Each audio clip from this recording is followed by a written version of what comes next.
कर रहे हैं। हाँ, तो एक मिनट ये पर्ची निकाल लेते हैं, ठीक है ना। हाँ, अब हमारे पास अभी, हाँ, अब आप देखिए पहले से अंदर कोई वोट नहीं है। कोई नहीं। एक मिनट में इसको भी शो रिजल्ट को 0 कर दूं। अभी एप्पल को वोट दिया था एक हमने, तो टोटल वोट 1 हो गया। अब वापस, हाँ, इसको मैं वापस 0 कर देता हूँ। स्टार्ट डेमो, हाँ, शुरुआत करते हैं और मैं अब वोट करता हूँ। हाँ, बनाना या वाटरमेलन किसी को भी। 3 विकल्प है हमारे पास। हाँ, अब मैं इसमें, नहीं, अगर आप एप्पल को वोट देंगे, एप्पल का वोट तो ये चोरी करने ही नहीं वाला है। ओके, हमें दूसरों का देना। हाँ, आपको चोरी देखनी है तो आपको बनाना को वोट करिए या फिर वाटरमेलन को करिए। मैं बनाना को वोट करता हूँ। ठीक है, तो आप देखिए आप क्या पर्ची देख रहे हैं। हाँ, बनाना आ गई। बनाना आ गई। जी। तो आप वोटर ने बनाना की पर्ची देखी जी, वोटर यहाँ से चला गया। हाँ, अब अगला वोटर आया। आप हैं दूसरे वोटर। मान लीजिए मैं फिर बनाना को करता हूँ। ठीक, मैंने बनाना को वोट किया। हाँ। अब देखिए मैंने क्या देखा, बनाना, दिख रहा है। तो मैं भी खुश हो गया। खुश हो गया मतलब सेटिस्फाई हो गया। जी, जी। मैं चला गया। अब मान लीजिए आप आए, आप फिर से बनाना को वोट करिए। मान लीजिए मैं फिर से बनाना को वोट कर देता अब देखिए आप क्या देख रहे हैं यहाँ पे, हूँ। बनाना देख पा रहा हूँ। बनाना देख रहे हैं। जी। तो आप सेटिस्फाई हो गए। हाँ। आप भी चले गए। तो हमने 3 वोट कर दिए। 3 वोट कर दिए। ये बनाना बनाना बनाना, एक वोट और कर लेते हैं। ये मान लीजिए मैं अब वापस बनाना को वोट कर रहा हूँ। ठीक है, तो ये मैंने बनाना को वोट किया, फिर मैंने देखा सिंबल बनाना। हाँ। ठीक है, 4 वोट किए। 4 वोट किए हैं, चारों बनाना को। चारों बनाना को। तो अंदर से एप्पल का, अब पहले इलेक्ट्रॉनिक वोट देखते हैं। देखिए आइए, हाँ, तो ये शो रिजल्ट कर रहा हूं अब मैं। जी। ये शो रिजल्ट, तो टोटल वोट कितना हुआ है? 4 वोट हुए हमारे। अब एप्पल को कितना मिला? 3 मिला हुआ है। कौन जीता यहाँ? एप्पल। क्या आपने एप्पल को वोट दिया? नहीं दिया। मैंने भी नहीं दिया। हाँ, सभी ने तो बनाना को दिया था। सभी ने बनाना को दिया। लेकिन यहाँ पे तो एप्पल जीत गया है हाँ, और बनाना को तो एक ही वोट मिला है। हाँ। तो अब हम देखते हैं इलेक्ट्रॉनिक वोट को कागज के वोट से मैच करते हैं, क्योंकि काउंटिंग के दिन भी ऐसा होता है। ठीक, ठीक है। हाँ। तो देखिए अब हम कागज का वोट देखते हैं। ये देखिए, ये कागज का वोट, कितना कागज का वोट है? 4 है। Total vote 4। अब देखिए यहाँ पे टोटल वोट कितना है? 3 एप्पल। नहीं, टोटल वोट कितना है? और यहाँ टोटल वोट कितना है कागज का? 4। एप्पल का कितना वोट है? 3। यहाँ एप्पल का कितना है? 3।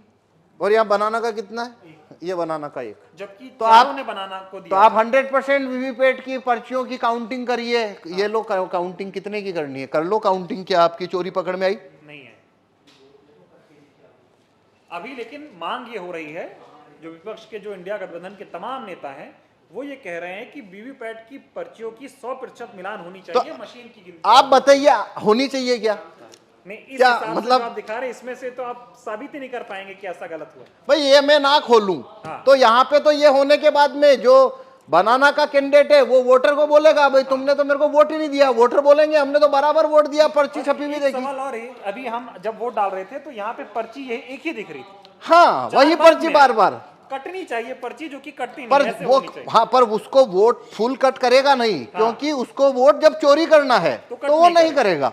हाँ, क्योंकि वो फिर पर्ची वहीं दिखती रहती है। हाँ, हाँ, हाँ, ये सारा खेल है। हाँ, ये सारा खेल है। और ये इसको जिस सीट के ऊपर आपको वोट जितना चोरी करना है वैसा उसमें कमांड आप भेज दीजिए तो वैसा होना शुरू हो जाएगा। कुल मिला के साबित होता है कि ईवीएम को आसानी से हैक किया जा सकता है। आसानी से इसमें वोट चोरी हो सकते हैं और वो कभी पकड़ में नहीं आएंगे, क्योंकि यदि मैं ये खोल के ना दिखाऊं तो आप कभी नहीं, ये साबित नहीं हो सकता कि वोट चोरी हुआ है। चुनाव आयोग खोलने देगा नहीं आपको? तो नहीं, चुनाव आयोग तो छूने ना देता। हाँ, वो कहता है वो जब लास्ट में काउंटिंग होती है तभी वो 5 हर विधानसभा में 5 वीवीपैट खोली जाती है। ठीक है। अभी ये बताइए कि 2024 का चुनाव, जिसे कहा जा रहा है कि लोकतंत्र और संविधान को बचाने का चुनाव हो रहा है, तमाम लोग ऐसा कह रहे हैं, अब की बार अगर बीजेपी को नहीं हराया, अब की बार सत्ता परिवर्तन नहीं हुआ, तो बीजेपी ऐसी पार्टी है जो देश में चुनाव ही नहीं होने देगी। इस तरह के सवाल खड़े हो रहे हैं। इस वक्त में, ऐसे हालात में अगर ईवीएम से चुनाव हो रहा है तो कितना बड़ा खतरा आप देख रहे हैं? देखिए, ये भारत में अभी सारी 545 लोकसभा सीट के ऊपर जो चुनाव होने वाले हैं वो वीवीपैट से होने वाले हैं। हाँ। सभी में कांच है, वो काला है। सभी में लाइट की अवधि 7 सेकंड है। तो मतलब ये अभी जो चुनाव है, वोट ईवीएम से चुनाव कराना, उसका कोई मतलब ही नहीं बनता। कोई मतलब नहीं, कोई भी मतलब नहीं उसमें बनता। जितना धांधली करना है उतना हो सकता है। 5 सीट करो चाहे 50 सीट करो चाहे 100 सीट धांधली करो, और वो कभी पकड़ में नहीं आएगा। इसीलिए हम ये, भाई आपने, अगर मैं ना गेट खोलूं आपको पकड़ में आ रहा है? नहीं आ रहा, किसी को आ नहीं सकता। मतलब सारा खेल इसी काले शीशे का है, ये जो हाँ, लगा हुआ है। हाँ, तो इसलिए हम कह रहे हैं कि देखिए, भारत के अंदर सिटीजन के पास कोई ज्यादा राइट्स तो है नहीं। वोट वापसी के कानून, राइट टू रिकॉल भारत के लोगों के पास नहीं है। जूरी में आने की पावर नहीं है। और रेफरेंडम पावर, भारत में रेफरेंडम का पावर नहीं है। एक ही सिर्फ सिटीजन के हाथ में केवल एक ही लाठी है मताधिकार। और वो है वोट देने का कानून। बस इतना सही तो है, न तो वोट वापस लेने का कानून है, न जुर्म आने का कानून है, ये सब तो है नहीं। अब वो एक ही तो कानून है जो सिटीजन की तरफ है, और उसको भी ईवीएम ने उसको भी मतलब डाउटफुल कर दिया। अब तो देखिए ये एक अलग बात है, वो तो एक लेबल होता है लोकतंत्र खतरे में है। भाई यहाँ वोटिंग खतरे में साफ दिख रही है। अब अगर लोकतंत्र जो भी होता है क्या होता है, वो एक अलग बहस है कि आप लोकतंत्र किसे कहते हो। पर यहाँ भारत में जो भी है, रूलिंग क्लास के पास सब कुछ है, वोटर के पास तो वोटिंग है, और ये वोटिंग जो है वो पूरी तरह से संदेह के घेरे में आ जाती है। तो पूरा लोकतंत्र ही जैसे आपको वो संदेह के घेरे में आ जाता है। तो मेरे से आप पूछो तो 2024 की में जितनी भी पार्टियां, रिकॉग्नाइज पार्टियां जो कि चुनाव लड़ रही है, या वो उन्होंने ये मुद्दा ही गलत उठाया कि भाई 2024 के बाद में यहाँ पे चुनाव ही नहीं होंगे। भाई अभी कहाँ हो रहे हैं?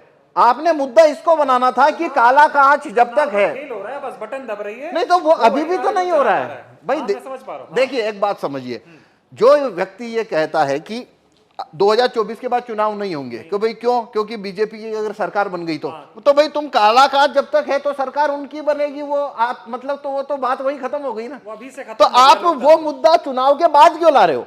आप चुनाव में ये मुद्दा रखो ना पहले कि भाई जब तक ये कांच काला है, हमको आप बैलेट पेपर रखवाइए। और रिकॉग्नाइज पार्टी अगर इस मामले को उठाए तो अभी भी इतना वक्त है कि ये